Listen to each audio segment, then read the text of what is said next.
بسم اللہ الرحمن الرحیم۔ گمنام ہیرو کے معزز ناظرین السلام علیکم۔ دوستو لائک ضرور کر دیا کریں، شکریہ۔ آئیے چلتے ہیں کہانی کی طرف۔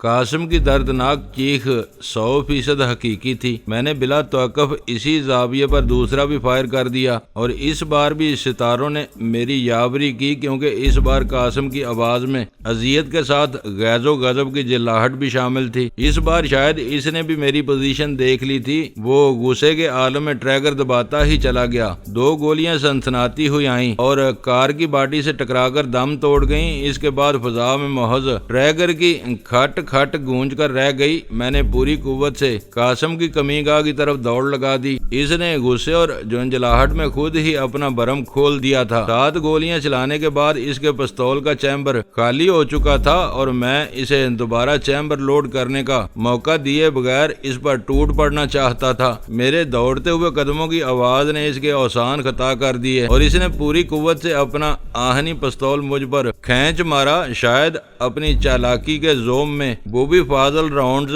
نہیں لایا تھا۔ پستول میری پنڈلی سے ٹکرایا تو میں درد کی شدت سے وہیں بیٹھتا چلا گیا۔ میں نے پوری قوت سے دانت بھینچ کر درد کی ناقابل برداشت لہر پر قابو پانے کی کوشش کی اور پھر لپک کر قاسم پر ٹوٹ پڑا، جو جاڑیوں میں گھسنے کی کوشش کر رہا تھا۔ وہ زخمی ہونے کے باعث اپنے پیروں پر کھڑا ہونے کے قابل نہیں تھا۔ پہلے ہی وار میں نے اسے بری طرح رگید کر رکھ دیا۔ جبڑوں پر پڑنے والے مکوں نے غالباً اس کے سارے دانت ہلا کر رکھ دیے تھے، لیکن وہ سمجھ چکا تھا کہ اب اس نے ہاتھ پیر ذرا بھی ڈھیلے چھوڑے تو زندہ نہ رہ سکے گا۔ اس نے وحشیانہ مار کی پرواہ کیے بغیر میرے نرخرے پر ہاتھ ڈالنے کی کوششیں شروع کر دیں اور میں اسے چھوڑ کر اٹھ گیا۔ اس نے میری ٹانگوں سے لپٹ پڑنے کی کوشش کی، لیکن میں نے ٹھوکروں سے اسے پیچھے الٹ جانے پر مجبور کر دیا۔ ٹھہرو ڈینی، میری بات سنو۔ وہ بری طرح ہانپتے اور کراہتے ہوئے بولا۔ شاید اس دوران میں مغالطات کے تبادلے میں آواز کی بنا پر وہ مجھے پہچان چکا تھا، لیکن اس وقت میرے سر پر خون سوار ہو چکا تھا۔ قاسم کے ہاتھ طارق سمیت متعدد انسانوں کے خون میں آلودہ تھے اور میری آزادی کا بھی دشمن ہو چکا تھا۔ اپنے مفاد کے لیے اس نے A2 کے خلاف میرے ساتھ سمجھوتا کیا، لیکن A2 کی خوشنودی کے ذریعے بڑا فائدہ ملنے کی امید پر مجھ سے دغا کرنے پر تل گیا۔ ایسے خود غرض قاتل اور غدار کو زندہ چھوڑنا اپنی ذات پر ظلم کے مترادف ہوتا۔ وہ قتل و غارت گری کا بازار گرم کرنے کے باوجود قانون کی گرفت سے محفوظ تھا۔ زندہ رہتا تو نہ جانے اور کتنے انسانوں کو موت کے گھاٹ اتارتا۔ میں نے پوری قوت سے اس کی پسلیوں میں ٹھوکر رسید کی اور پھر اپنا بھرا ہوا پستول لے کر آگے بڑھا اور اس کی نال سے قاسم کے ہلتے ہوئے دانتوں پر ضرب لگائی تو وہ بری طرح تڑپ اٹھا۔ پھر اس سے قبل کہ وہ میرے اگلے قدم کا اندازہ لگاتا، میں نے اس کے سینے پر گھٹنا رکھ کر پستول کی مہیب نال اس کے دانے میں ڈالی اور فوراً ہی ٹریگر دبا دیا۔ گولی اس کے دانے سے گزر کر اس کا بیجا پھاڑتی ہوئی باہر نکل گئی۔ اس کے حلق سے ایک لرزہ خیز ادھوری سی چیخ نکلی اور پھر اس کا بدن خاک میں اچھلنے لگا۔ اسے وہیں ویرانے میں تڑپتا چھوڑ کر میں وہاں سے واپس ہو لیا۔ سکندر علی کے بعد قاسم تنظیم کا دوسرا اہم رکن تھا جو میرے ہاتھوں کیفر کردار کو پہنچا تھا۔ وہ بذات خود خونی تھا، اپنے مالی مفاد کے لیے شہر میں ہیروئن کی منڈی پھیلانے کے چکر میں تھا تو کیر کے اشارے پر میرے لیے خطرہ بن چکا تھا، لیکن پھر بھی اس خون پر میرا دل بوجھل ہو گیا تھا۔ مجھے کسی مجرم کو سزا دینے کا کوئی اختیار نہیں تھا۔ اس فرض کی انجام دہی کے لیے ملک میں متعدد ادارے کام کر رہے تھے۔ مجھے مجبوری یہ ہے کہ جرائم کے انسداد کے قوانین میں جا بجا جھول پائے جاتے ہیں۔ وکالت کا فن اس قدر ترقی پا چکا ہے کہ سچ کی جڑیں تلاش کرنے میں مدتیں لگ جاتی ہیں۔ گواہ پہ در پہ پیشیوں اور ذاتی سطح کی نکیلی اور زہریلی جرح سے اکتا کر گواہی سے دستبردار ہو جاتے ہیں، اور ان سب مراحل سے گزرنے کے بعد جب قانون تعزیر حرکت میں آتا ہے تو سزائیں مضحکہ خیز نظر آتی ہیں، کیونکہ کتابوں میں وہی درج ہے۔ اس دور میں جرم کے محرکات تیزی سے بدل رہے ہیں۔ معاشرے پر جرم کے اثرات دھیما گیر ہوتے جا رہے ہیں، لیکن ان سب کی روک تھام کے لیے وہی 1 صدی پرانا قانون چلا آ رہا ہے، جس کی موجودگی میں کوئی عادل چاہتے ہوئے بھی کڑی سزائیں تجویز نہیں کر سکتا۔ قاسم قاتل تھا، لیکن اس کے اعترافات کے باوجود اسے قاتل ثابت کرنا میرے لیے ناممکن تھا۔ وہ ہیروئن کی تجارت کا پشت پناہ تھا، لیکن اسے کون ثابت کرتا؟ اسے قانون کی تحویل میں دے کر میں خود کو اسی گورکھ دھندے میں الجھا لیتا۔ A2 ہوشیار ہو جاتا، قاسم کو بہترین قانونی مشاورت فراہم کی جاتی اور میری انسداد منشیات کی مہم ادھوری رہ جاتی۔ توقیر کا غیر قانونی کاروبار دن رات پھلتا پھولتا رہتا اور توقیر کسی روز موقع پا کر راستے میں پڑے ہوئے کسی روڑے کی طرح مجھے ٹھوکر مار کر ہمیشہ کے لیے اپنے راستے سے ہٹا دیتا۔ میری دانست میں آئینی اصطلاحات اور طرز حکومت سیاست دانوں کے محبوب مشاغل ہیں۔ ایک عام شہری کا تعلق صرف قانون سے ہوتا ہے، جس میں کبھی کوئی بڑی تبدیلی نہیں آتی۔ ایک دیہاتی یہ جاننا چاہتا ہے کہ کوئی اس کے مویشی چرا کر لے جائے اور ان کی واپسی کے لیے بونگ یا زر تاوان طلب کرے تو قانون اس کی کیا مدد کرتا ہے؟ اور اس بارے میں آج بھی وہی قانون رائج ہے جو برسہ برس پہلے انگریز نے اپنے مفادات کی پرورش کے لیے اس سرزمین پر رائج کیا تھا، جس کا بنیادی فلسفہ یہ تھا کہ ہر قانون میں ابہام رکھا جائے تاکہ وقت ضرورت اس ابہام کا فائدہ سرکار پرستوں کو دیا جا سکے۔ انگریز چلا گیا، جمہوریت سے آمریت تک باندھ باندھ کے نظام ملک میں رائج ہوتے رہے، آئین بنتے اور بگڑتے رہے، لیکن قانون وہی نو آبادیاتی چلے آتے ہیں۔ فرق صرف اتنا پڑا ہے کہ پہلے ابہام کا فائدہ سرکاری پرستوں کو ملتا تھا، لیکن آزادی کے بعد ایسا ہر فائدہ زار پرستوں کو منتقل ہو چکا ہے۔ انگریز صرف ضرورت کے وقت ابہام کا سہارا لیتا تھا، آج ابہام لوگوں کی جیبوں سے پیسہ نکلوانے کا ذریعہ بنا ہوا ہے اور ضرورتوں کے باقاعدہ نرخ طے پا چکے ہیں۔ سرکار پریشان ہے کہ آمدنی کم ہوتی جاتی ہے، کالا دھن مسلسل بڑھ رہا ہے، فکر ہے کہ کس کس کو کیا کیا رعایتیں دے کر یہ اگلوایا جائے۔ لوگ دور دور کی کوڑی لاتے ہیں، لیکن ناک کے نیچے کس نے دیکھا ہے؟ شاید ان نامعقول خیالات کی رو میں مجھے بالکل ہی بہا لے جاتی، لیکن اسی اثناء میں غزالہ کے گھر پہنچ گیا۔ ہارن بجایا تو یہ دیکھ کر حیرت ہوئی کہ پھاٹک کھولنے والا سلطان شاہ تھا۔ کیا کوئی اور نہیں ہے گھر میں؟ میں نے گاڑی آگے بڑھا کر اسے گھورتے ہوئے سرد لہجے میں سوال کیا۔ وہ کھڑکی پر جھکا اور کسی شریر بچے کی طرح کلکاریاں مارنے لگا۔ تمہارا حلیہ بتا رہا ہے کہ کسی سے لڑ کر آ رہے ہو، لیکن جھگڑے کا غصہ مجھ پر تو نہ اتارو۔ میں نے گاڑی آگے بڑھا دی اور پھر چونک پڑا۔ برآمدے میں غزالہ کا پرتشویش چہرہ میرے سامنے تھا۔ کہاں سے آ رہے ہیں؟ کار سے اترتے ہی اس نے پھٹے ہوئے اور خون آلود کپڑوں پر نگاہ ڈالتے ہوئے حیرت امیز لہجے میں سوال کیا اور میں بے اختیار ہنس پڑا۔ اس وقت تم شوہر سے اکتائی ہوئی کوئی روایتی بیوی معلوم ہو رہی ہو۔ یہ حلیہ کیا بنایا ہوا ہے آپ نے؟ اس نے میرے قریب آ کر کھلے ہوئے گریبان میں سے نظر آنے والی گردن اور سینے کو خراشوں پر اپنی مخروطی انگلیاں پھیرتے ہوئے دریافت کیا۔ تصادم؟ میں نے سر کو قدرے خم دیتے ہوئے کہا۔ تصادم میں پھول اور کلیوں کا تبادلہ تو نہیں ہوتا نا؟ اب میں بالکل ٹھیک ہوں، سلطان شاہ نے دخل در معقولات کرتے ہوئے کہا۔ بی بی جی، مجھے ایسی زبردست گولیاں دی ہیں کہ میرا سارا درد کافور ہو گیا ہے۔ کل سے میں تمہیں تنہا باہر نہیں جانے دوں گا۔ بی بی جی گولیاں دینے کی ماہر ہیں؟ میں نے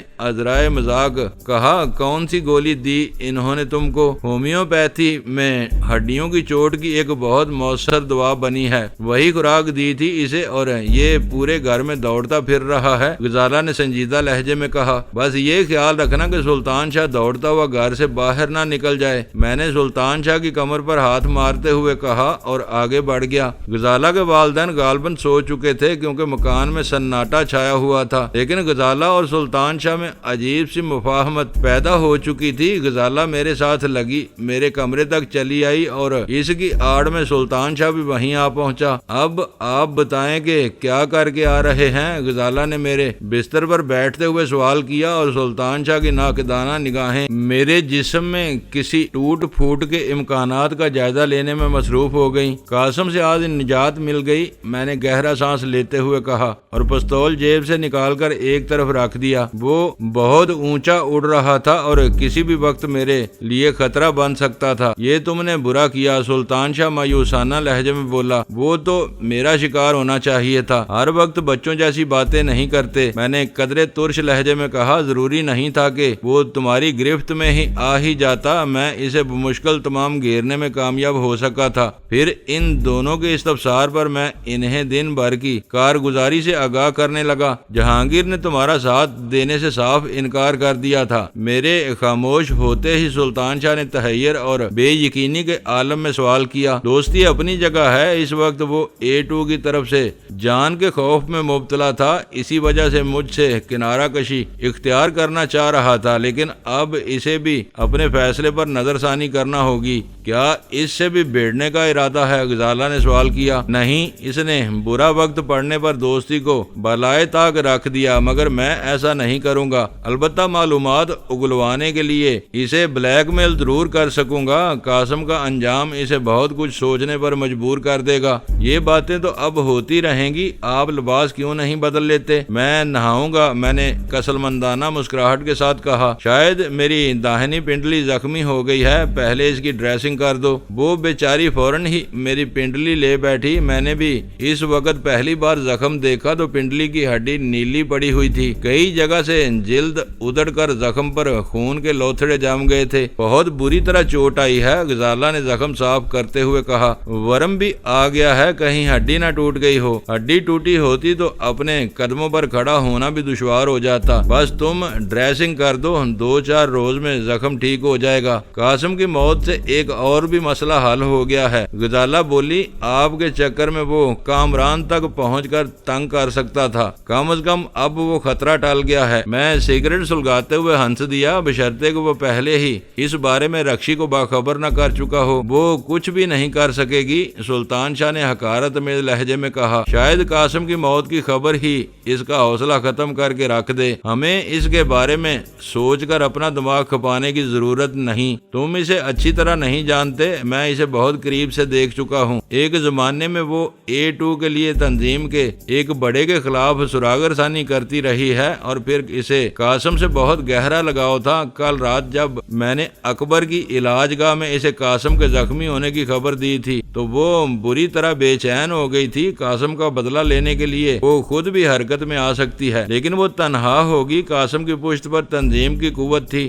آپ کے خلاف وہ زیادہ کھل کر وار نہیں کر سکے گی، کیونکہ وہ خود بھی A2 کے عتاب میں آئی ہوئی ہے۔ غزالہ بولی۔ وہ بات پرانی ہو گئی، اس وقت تو توقیر کو شبہ تھا کہ لاہور میں ایشین سینڈیکیٹ اور دوسرے نقصانات سے اس کا بھی کوئی تعلق رہا ہوگا۔ اب ہر بات صاف ہو چکی ہے، وہ رکشی کو دوبارہ اپنے ساتھ ملا کر فائدے میں رہے گا۔ میرے خیال میں تم نے قاسم کو مار کر غلطی کی ہے، سلطان شاہ پر خیال لہجے میں بولا۔ اسے بری طرح مار پیٹ کر زندہ چھوڑ دیتے تو بہتر ہوتا، کم از کم ہمیں یہ تو معلوم تھا کہ ہمارا دشمن کون ہے۔ اس کے مرنے کے بعد اس کی جگہ خالی نہیں رہے گی اور آنے والا ہمارے لیے اجنبی ہوگا۔ ہوا کرے، میں نے بے پرواہی سے کہا، اس سے ہمیں کوئی فرق نہیں پڑے گا، کیونکہ ہمارا اصل محاذ اب کراچی نہیں لاہور میں کھلے گا۔ قاسم کی موت کے بعد شاید توقیر یہاں نہیں رکے گا۔ یہ پتہ نہیں چل سکا کہ وہ کراچی میں کہاں مقیم ہے، غزالہ نے سوال کیا۔ وہ اپنی ذات کو بہت زیادہ پر اسرار بنائے رکھتا ہے، کل رات بھی وہ جہانگیر اور اس کے ملازمین کی لا علمی میں اسی کے گھر میں سوتا رہا تھا، ہو سکتا ہے کہ آج کسی نئے ٹھکانے پر ہو۔ یہ کہتے ہوئے اچانک ہی مجھے احساس ہوا کہ میں اس مرحلے پر جیوا ہاؤس کو یکسر بلا بیٹھا تھا۔ توقیر اس عمارت میں پہنچا ہو یا نہ پہنچا ہو، لیکن تنظیمی ڈھانچے میں اس عمارت کی اپنی ایک اہمیت تھی۔ سب سے بڑی بات یہ تھی کہ میری آخری معلومات کے مطابق MT300 نامی متروک ٹرانسمیٹر ریسیور اپنے ناقابل شکست حفاظتی نظام سمیت جیوا ہاؤس ہی کے ایک کمرے میں موجود تھا۔ پولیس کو جیوا ہاؤس کی طرف متوجہ کرنا شاید اس قدر سہل ثابت نہ ہوتا، کیونکہ وہ عمارت شہر کے ایسے حصے میں واقع تھی جہاں بسنے والوں کی کثرت بار سوکھ عمرہ پر مشتمل تھی، اور پولیس باقاعدہ ثبوت کے بغیر وہاں کسی بھی کارروائی پر آمادہ نہ ہوتی۔ میں نے فیصلہ کر لیا کہ مجھے خود ہی ادھر کا رخ کرنا چاہیے، البتہ اس بار میں غیر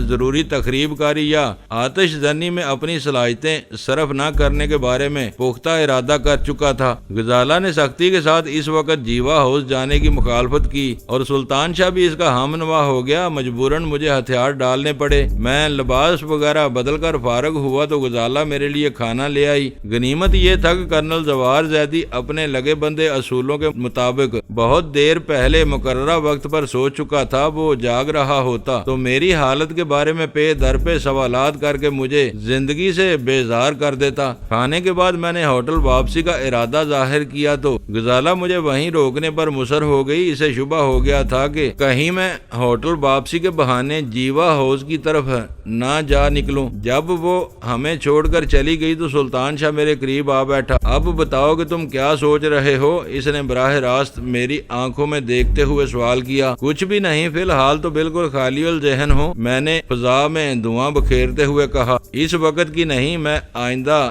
حکمت عملی کے بارے میں پوچھ رہا ہوں۔ حکمت عملی تو لاہور پہنچ کر ہی سامنے آ سکے گی۔ تم شاید کچھ الجھ گئے ہو، کہیں A2 سے خوفزدہ تو نہیں ہو گئے؟ اس نے دھیمے لہجے میں سوال کیا۔ میں بے اختیار مسکرا دیا۔ کس بات سے اندازہ لگایا تم نے؟ کچھ کھوئے کھوئے سے نظر آنے لگے ہو تم۔ مجھے نہ خوف ہے نہ تشویش، بس ایک ہی خیال مجھے ہے جا رہا ہے کہ زندگی میں بہتیرے اتفاقات رونما ہوتے رہتے ہیں، لیکن میرے ساتھ سنگین ترین اتفاق ہوا ہے۔ برسوں پہلے جس قصے کو لاہور میں دفن کرنے کے بعد میں نے کراچی میں نئی زندگی کی ابتدا کرنے کی کوشش کی، وہ آج پھر میرے سامنے ہے۔ ایک ہی باپ کی اولادیں ایک دوسرے کے سامنے سپر اندام ہیں، مجھے فنا کر دیں گے یا میں ان پر غالب آ جاؤں گا، لیکن یہ بھیانک اور خونی کھیل میرا مقدر کیوں بن گیا ہے؟ بدل ڈالو اس مقدر کو، معاف کر دو اپنے بھائیوں کو۔ میں انہیں معاف کر دوں لیکن وہ میرے لہو کے پیاسے ہیں، میرا پیچھا نہیں چھوڑیں گے۔ انہیں بھول کر کسی بھی گمنام سمت میں نکل جاؤ، پھر کسی مقام پر ڈیرا ڈال دو جہاں وہ تمہارا سایہ بھی نہ پا سکیں۔ یہ بات میرے مشن کی آ پڑی ہے سلطان شاہ۔ ذاتی دشمن کو میں بھول سکتا ہوں، لیکن میں نے ہیروین کی تجارت کی بے کنی کا بیڑا اٹھایا ہوا ہے۔ توقیر اور تصویر اس گنونی تجارت کے روح رواں ہیں۔ وہ دانستہ مجھ سے مخاصمت رکھتے ہیں اور میں بے خبری میں ان سے دشمنی مول لے بیٹھا ہوں۔ اس مشن پر میرے ساتھ صرف تم ہی نہیں، غزالہ بھی میری ہمسفر ہے۔ میں تمہارے جذبے کی قدر کرتا ہوں، وہ پرخلوص لہجے میں بولا، لیکن ایمانداری کے ساتھ سوچو کہ تم ان کا کیا بگاڑ سکو گے۔ ان کالے دھندوں میں بے حساب آمدنی ہوتی ہے۔ میدان خالی ہوگا تو 10 نئے توقیر پیدا ہو جائیں گے۔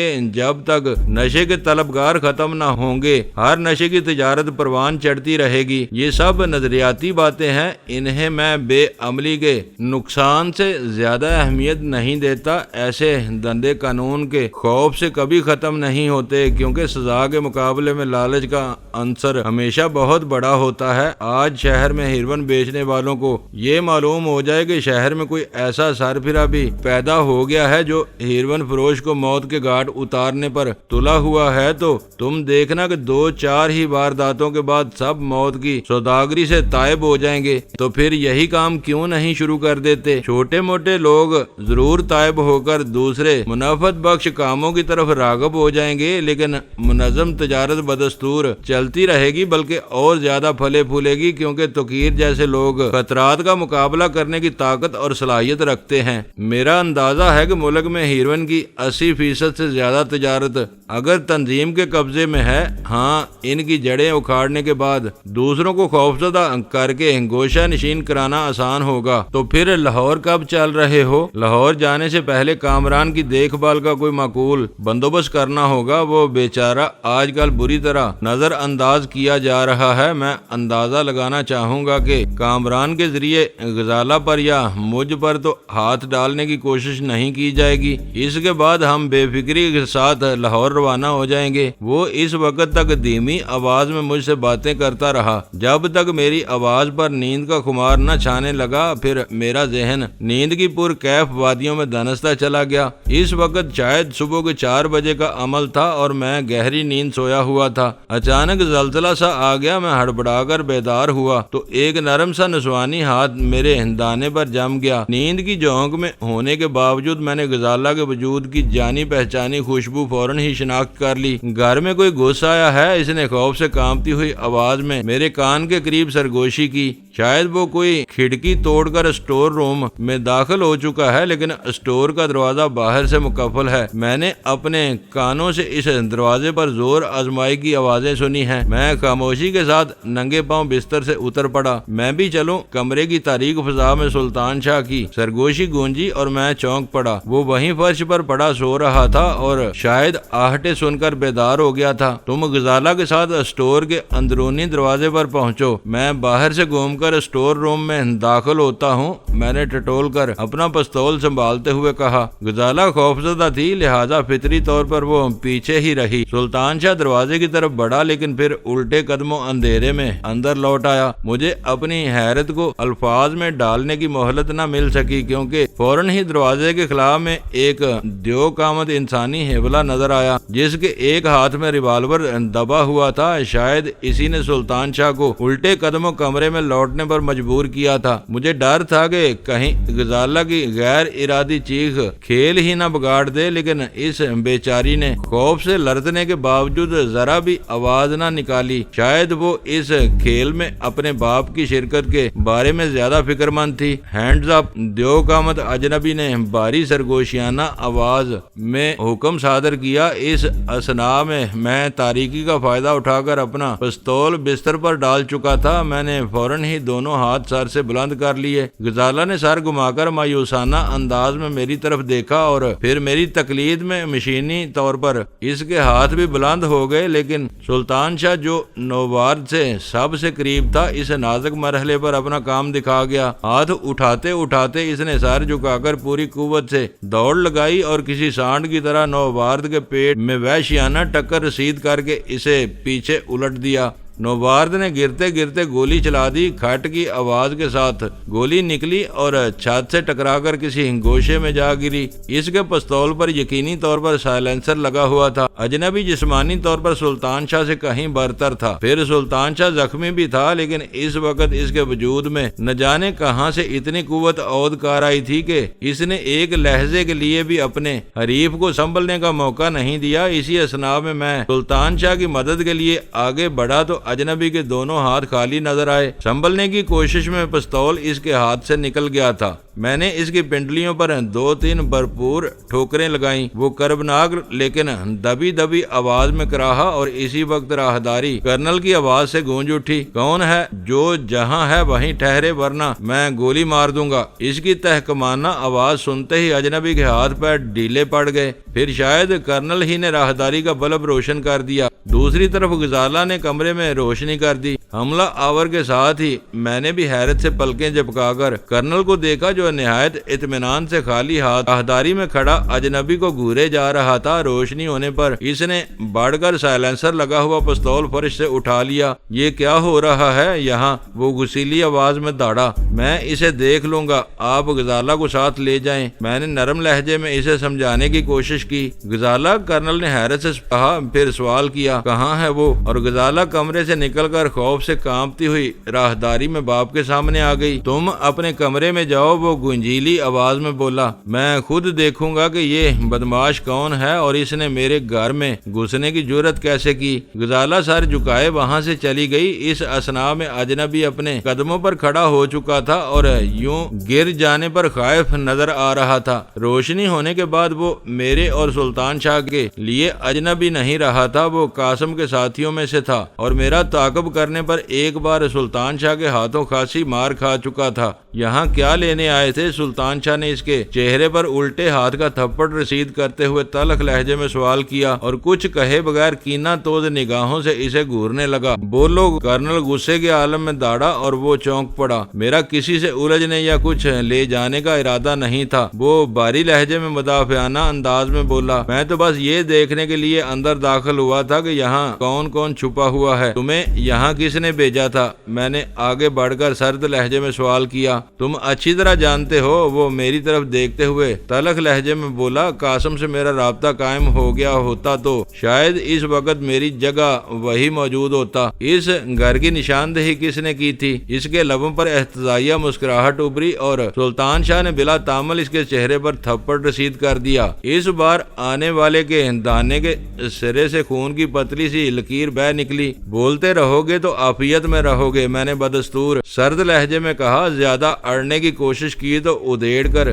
یہیں کسی گوشے میں دفن کر دیے جاؤ گے، کسی کو تمہارے انجام کی بھنک بھی نہ مل سکے گی۔ میرا وہ روب کرنل زوار زیدی کے لیے تحیر امیز تھا۔ وہ مجھے یوں حیرت سے دیکھ رہا تھا جیسے میرے سر پر سینگ نکل آئے ہوں۔ آج دوپہر قاسم نے گلشن اقبال میں اکبر کی علاج گاہ پر مامور کیا تھا۔ وہ آستین سے خون کی لکیر صاف کرتے ہوئے بولا، وہاں مجھے کامران نامی ایک مریض کے ملاقاتیوں پر نگاہ رکھنی تھی اور ایک آدھا کا تعاقب بھی کرنا تھا تاکہ اس کا ٹھکانہ دیکھ سکوں۔ آج شام کو یہ وہاں پہنچا تو میں چکنا ہو گیا۔ یہ کہتے ہوئے اس نے کرنل کی طرف اشارہ کیا تھا اور کرنل میرے استفسار طلب نگاہوں کے جواب میں اسبات میں سر ہلانے لگا تھا۔ واپسی پر میں نے اس کا تعاقب کیا تو یہ گھر نگاہ میں آ گیا۔ قرب و جوار میں رہنے والوں سے تسلی بخش معلومات نہ مل سکی، دوسری طرف قاسم سے بھی کوئی رابطہ نہ ہو سکا، لہذا آج رات میں نے خود مکان میں گھسنے کا ارادہ کر لیا۔ کم از کم مجھے اتنا ضرور معلوم تھا کہ آج صبح سے قاسم پوری شدت کے ساتھ تمہاری تلاش میں تھا۔ میرا اندازہ درست ثابت ہوا، لیکن یہ میری بدقسمتی ہے کہ میں اندر گھس کر خود الجھ گیا۔ آپ جائیں، اب اس سے میں نمٹ لوں گا، میں نے غزالہ کے باپ سے مخاطب ہو کر کہا۔ دل کھول کر میرے سامنے اس کی مرمت کرو، پھر اسے پولیس کے حوالے کر دیں گے۔ کرنل نے تیز لہجے میں کہا، وہ اس کا باپ قاسم کون ہے؟ میں اسے بھی پکڑواؤں گا۔ آخر ان لوگوں نے خود کو سمجھ کیا رکھا ہے؟ میں سب ٹھیک کر لوں گا، آپ جا کر آرام کریں۔ میں نرم لہجے میں دوبارہ اسے سمجھانے کی کوشش کی اور غنیمت یہ کہ اس بار اس نے بے چوں چرا میری بات مان لی۔ اس پستول کا کیا کرو گے؟ اس نے ہاتھ میں تھامے ہوئے بے آواز ہتھیار کے بارے میں دریافت کیا۔ اسے ضبط سمجھیے، فی الحال ساتھ لے جائیں، بعد میں کہیں تلف کر دیں گے۔ میں کرنل کی آنکھوں میں ابھرنے والی چمک سے اندازہ لگا چکا تھا کہ اس بے آواز قیمتی پستول پر اس کی نیت خراب ہو رہی تھی۔ میرے مشورے کے بعد وہ کچھ کہے بغیر مڑا اور اندر کی طرف ہو لیا۔ میدان صاف ہونے پر میں اسے اپنے کمرے میں لے آیا۔ کرنل کے بھیج دیے جانے پر میرے شکار کے چہرے پر تشویش کے آثار نظر آنے لگے تھے۔ رکشی کہاں ہے؟ چند ثانیوں کے سکوت کے بعد میں نے چبھتے ہوئے لہجے میں سوال کیا۔ میں کسی رکشی کو نہیں جانتا، وہ عورت جو پہلے قاسم ہی کے ساتھ رہتی تھی۔ میں نے اپنی بات کی وضاحت کی۔ اوہ مسز قاسم، اسے کافی دنوں سے نہیں دیکھا گیا ہے کہ وہ شہر سے باہر ہی ہو۔ قاسم کے ٹھکانے کہاں کہاں ہیں؟ ہم لوگ اس کے معاملات سے زیادہ واقف نہیں ہیں۔ معاوضے پر ہم سے مختلف کام لیا کرتا تھا، اس کے لیے انجام دیے جانے والے کاموں کی نوعیت کیا ہوا کرتی ہے؟ اس دنیا کے لیے تم بھی اتنے اجنبی نہیں ہو۔ اس کے لہجے میں اعتماد لوٹ آیا تھا۔ معاوضے پر عموماً وہی کام دوسروں سے لیے جاتے ہیں جن میں پکڑے جانے کا زیادہ خطرہ ہو۔ بعض اوقات اس کے لیے چھوٹے موٹے کام بھی سر انجام دیے ہیں، اور اگر میں قاسم ہی سے نجات حاصل کرنا چاہوں، میں نے اس کی آنکھوں میں دیکھتے ہوئے سوال کیا، کم از کم میرے لیے ناممکن ہے؟ اس نے صاف گوئی سے کام لیتے ہوئے کہا، میں اس کا بہت پرانا نمک خوار ہوں۔ اس کے ساتھ تم کتنے آدمی ہو؟ مستقل تو بس مجھ ہی کو سمجھو، ضرورت کے تحت تعداد گھٹتی بڑھتی رہتی ہے۔ وقت کیوں برباد کر رہے ہو؟ اچانک سلطان شاہ اکتائے ہوئے لہجے میں بولا، اس نمک حلال کو بھی اس کے آقا تک پہنچا دو، دونوں مل کر بہت خوش ہوں گے۔ قاسم کہاں ہے؟ وہ چونک کر بولا، وہ بھی خود ہی چوہے دان میں آ پھنسا تھا۔ اپنے ستاروں کی گردش سے تم ہمارے ہاتھ لگ ہی گئے ہو تو اب ہمارے لیے ایک کام سر انجام دینا ہوگا۔ انکار کی صورت میں تمہیں اپنے فیصلے پر افسوس کرنے کی مہلت بھی نہ مل سکے گی۔ کیا کام؟ اس نے تشویش زدہ لہجے میں سوال کیا۔ جیوا ہاؤس کا نام تمہارے لیے اجنبی تو نہ ہوگا؟ وہی ڈیفینس والی عمارت، اس نے بے چینی کے ساتھ اپنے لبوں پر زبان پھیرتے ہوئے تائید طلب لہجے میں کہا، اور میں نے اپنا سر اسبات میں ہلا دیا۔ بہت خوفناک عمارت ہے، تمہیں ہماری نگرانی میں وہاں گھسنا ہوگا، اندر تھوڑا سا ہنگامہ کرنے کے بعد تم آزاد ہوگے، یہ تو خودکشی ہی ہوگی، وہ الجھن امیز لہجے میں بولا۔ جیوا ہاؤس کے بارے میں قاسم نے بتایا تھا کہ اس کے احاطے میں دن رات مسلح محافظ گشت پر رہتے ہیں، موقع محل دیکھ کر تو انہیں چوٹ دی جا سکتی ہے، لیکن تمہاری نگرانی میں وہاں قدم رکھنا تو موت کو دعوت دینے کے برابر ہوگا، یہ سوچنا تمہارا کام ہے، میں نے بے پرواہی کے ساتھ کہا۔ قاسم میرے جان کا دشمن ہو رہا ہے، تم سمجھ سکتے ہو کہ ایسی صورت میں تمہارے ساتھ میں کیا سلوک کروں گا، لیکن تم مجھے غیر مسلح کر چکے ہو، وہ تذبذب کے ساتھ بولا۔ اسلحہ کے بغیر میں جیوا ہاؤس میں اپنا دفاع بھی نہ کر سکوں گا، ہتھیار پر قابض ہونے کے بعد تمہاری نیت میں فتور بھی آ سکتا ہے، پھر تم ہی مجھے بتاؤ کہ اندر گھسنے کے بعد میرا کیا حشر ہوگا۔ شاید ہنگامے کی نوبت آنے سے پہلے ہی جیوا ہاؤس کے محافظ مجھے اپنی گولیوں کی باڑ پر رکھ لیں گے۔ خاصی بحث کے بعد ایک قابل عمل طریقہ کار طے کر لیا گیا اور پھر ہم تینوں وہاں سے روانہ ہو گئے۔ کرنل کو ہماری روانگی پر حیرت ہوئی تھی، لیکن خلاف معمول اس نے کوئی بحث نہیں چھیڑی۔ شاید پہلے تم بھی قاسم کے ساتھ مل کر کام کر رہے تھے۔ راستے میں اپنے انجام سے بے خبر اس بد نصیب قیدی نے سوال کیا، یہ اندازہ کیسے لگا لیا تم نے؟ پہلے بھی میں بارہا تمہارے تعاقب پر مامور کیا گیا تھا، لیکن ہر بار تصادم سے گریز کی ہدایت دی گئی تھی۔ شاید قاسم اپنی تسلی کے لیے تمہاری نگرانی کراتا رہا تھا کہ کہیں تم اس کے مفادات کے خلاف نہ چلنے لگے ہو، لیکن آج صبح سے اس کے تیور بدل گئے ہیں۔ شہر میں تمہاری تلاش میں بہت سے لوگ پھیلا دیے گئے ہیں جنہیں تشدد کی کھلی چھوٹ دے دی گئی ہے۔ شرط صرف اتنی ہے کہ تمہیں زندہ پکڑنا ہے۔ معلوم ہوتا ہے کہ قاسم سے تمہاری چل گئی ہے۔ اس نے اچانک ایک نازک موضوع چھیڑ دیا تھا اور میرے ذہن کے کسی گوشے میں ایک تادیبی گونج ابھرنے لگی تھی۔ میں نے سوچا کہ قاسم کو تو موت کے گھاٹ اتار کر راستے سے ہٹا دیا گیا تھا، لیکن شہر میں اس کے چھوڑے ہوئے گرگے میری بو پر لگے ہوئے تھے۔ ان کی سرگرمیاں معطل کرانے کے لیے ضروری تھا کہ قاسم کی موت کی کہانی تشہیر کی جاتی، جبکہ تانے میں فائر کر کے بیجا اڑا دیے جانے کے باعث قاسم کی لاش شاید ناقابل شناخت ہو کر رہ گئی تھی۔ یونیورسٹی سے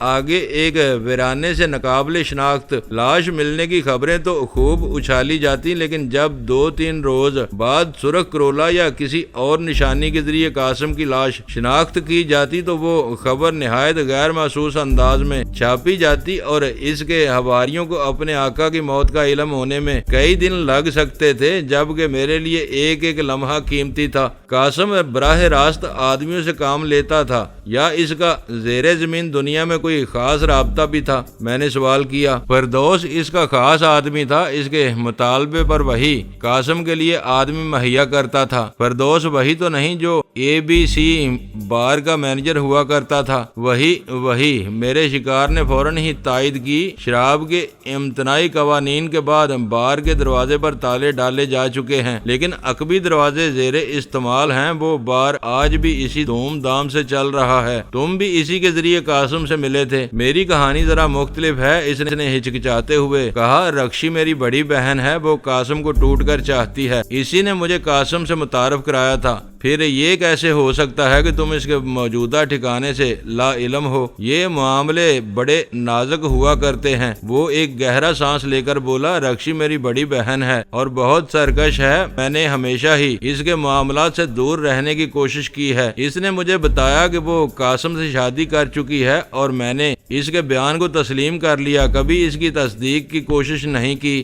ایسے نازک رشتوں میں اگر کبھی کھوٹ آ جائے تو انسان اپنے آپے میں نہیں رہتا۔ مجھے بس ایک ہی خیال سے تسکین ملتی رہی کہ وہ اپنے لیے زندہ رہنے کی کوشش کر رہی تھی اور میں اپنے لیے زندہ تھا۔ قاسم کو علم تھا کہ تم رکشی کے بھائی ہو؟ میں نے کار کا رخ ایک طویل تر راستے کی طرف موڑتے ہوئے پوچھا۔ وہ بہت محتاط آدمی ہے، اسے علم ہو جاتا تو شاید مجھے وظیفے کے طور پر تنخواہ دیتا رہتا، لیکن مجھ سے کوئی کام ہرگز نہ لیتا۔ ہم نے رشتوں کو کبھی سامنے نہیں آنے دیا، لیکن تم آسمان سے تو نہ ٹپک پڑے ہوگے۔ تمہارا گھر بار، تمہارے والدین کون تھے اور کہاں تھے؟ اس کی کہانی سن کر مجھے اپنے زخم تازہ محسوس ہونے لگے۔ غنیمت یہ تھا کہ میں اپنی ماں کی اکلوتی اولاد تھا، میری نہ کوئی بہن تھی اور نہ بھائی، ورنہ میں بھی رشتوں کا اسیر ہو کر ضمیر کو مدتوں پہلے نیلام کر چکا ہوتا۔ سنا ہے کہ ہم کسی لاکھ پتی کی اولاد ہیں، وہ تلخ لہجے میں بولا، ماں ہمارے سامنے سسک سسک کر مر گئی، لیکن باپ کا نام نہیں بتایا۔ اس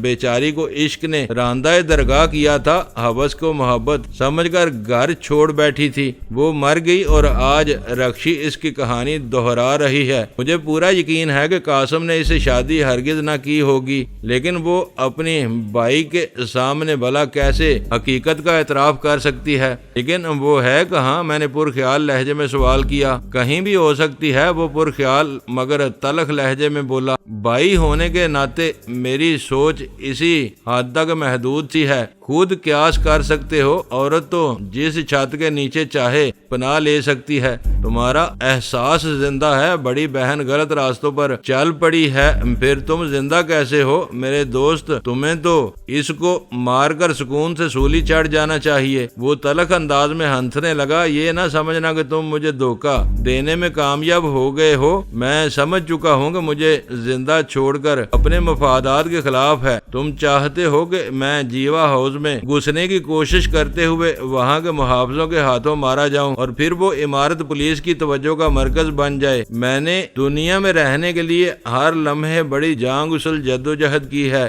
مگر اب اینڈ ہو گیا ہے کہ میں پھنس چکا ہوں۔ فریب کے عالم میں زندہ رہا، لیکن مرتے ہوئے ہر فریب کا طلسم بکھیر دینا چاہتا ہوں۔ مجھے معلوم ہے کہ تمہاری قاسم سے ٹھان گئی ہے، ہو سکتا ہے کہ اسی کی کوئی عبرت ناک شکست رکشی کی آنکھیں کھول سکے، تو تم مرنے کے لیے تیار ہو۔ شاید تیار ہی ہوں، وہ بڑبڑایا۔ میرا خیال تھا کہ قاسم کو کبھی دگا نہ دے سکوں گا، کیونکہ رکشی نے اس کے چہرے پر ایک محترم رشتے کا نقاب چڑھایا ہوا ہے، لیکن آج تم سے ملنے کے بعد مجھے اندازہ ہو رہا ہے کہ میرے دل میں اس کے خلاف نفرت کا ایک جہنم دہک رہا ہے۔ مرنا تو ہر ایک کو ہے، اگر مرتے ہوئے کسی مقصد کی آڑ بھی مل جائے تو کیا برا ہے؟ میں کچھ نہ بولا، وہ بھی خاموش ہی رہا۔ رات کے سناٹے میں کار کے انجن کا شور کسی یکساں شور کی طرح تسلسل کے ساتھ گونجتا رہا اور اس بار کار جیوا ہاؤس کی طرف بڑھتی رہی۔ جب تک وہ غزالہ کے گھر میں ہمارا اسیر تھا، میرے دل میں اس کے لیے قہر اور نفرت کے کوندے لپکتے رہے، لیکن راستے میں اس نے جو کچھ باتیں کی، انہوں نے میرے دل میں اس کے لیے ہمدردی کی جوت جگا دی تھی۔ میرا دل کیا کہ اسے قاسم کی ہلاکت کی خوشخبری سنا دوں۔ میری وسیع تر کامیابی کے لیے اس کی ہلاکت ناگزیر تھی، اور اگر اسے قاسم کی موت کا علم ہو جاتا تو شاید اس کے نظریے میں تبدیلی آ جاتی، یک بیک زندگی سے محبت کا جذبہ موجزن ہو جاتا، اور وہ جیوا ہاؤس میں بے باکانہ انداز میں موت کو گلے لگانے سے انکاری ہو جاتا۔ تمہاری بدترین نفرت کا مرکز کون ہے، رکشی یا قاسم؟ میں نے موت کے سے گمبھیر سکوت کو توڑنے کے لیے سوال کیا، کیونکہ اس وقت بھی جیوا ہاؤس کی مسافت 5-7 منٹ سے کم نہ تھی۔ اتنی کھلی گفتگو کے بعد ایسا شرمناک سوال تمہیں زیب نہیں دیتا؟ اس کی آواز ملامت آمیز تھی۔ رکشی لاکھ بری سہی، لیکن وہ میری بہن ہے، ایک عورت ہے جسے بہت زیادہ آزادی حاصل نہیں ہوتی۔ قاسم نے شاید اس کی کمزوریاں بھانپ کر اس کا استحصال کیا، اسے کچھ سبز باغ دکھائے، اور آج وہ اسی کے دکھائے ہوئے راستے پر چل رہی ہے۔ اور اگر آج کی رات قاسم کا پتہ ہی صاف کر دیا جائے تو تمہارا رد عمل کیا ہوگا؟ آج پہلی بار میں نے اپنے دل کو ٹٹولا ہے۔ مجھے بے اندازہ خوشی ہوگی اس کی موت کے بعد۔ شاید رکشی زیادہ حقیقی انداز میں اپنے مسائل کے بارے میں سوچ سکے، مگر وہ ہے کہاں میرے دوست؟ میں نے سوال کیا۔ تم یقین کرو کہ مجھے معلوم نہیں، اس نے پرخلوص لہجے میں کہا۔ اس وقت تمہارے ساتھ صریحاً خودکشی کی نیت سے جیوا ہاؤس کی طرف جا رہا ہوں۔ اگر مجھے ذرا بھی علم ہوتا تو میں ضرور بتا دیتا۔ اگر تم میں ذرا بھی انسانیت موجود ہے تو رکشی کو ایک کھلونے کی بجائے اس کے حقیقی پس منظر میں دیکھو گے۔ وہ لاکھ بری اور قابل ملامت سہی، لیکن اس کے اندر کی عورت اسی وقت سامنے آ سکے گی جب اسے قاسم کی موت کا یقین ہو جائے گا۔ کار میں ایک بار پھر گمبھیر خاموشی چھا گئی۔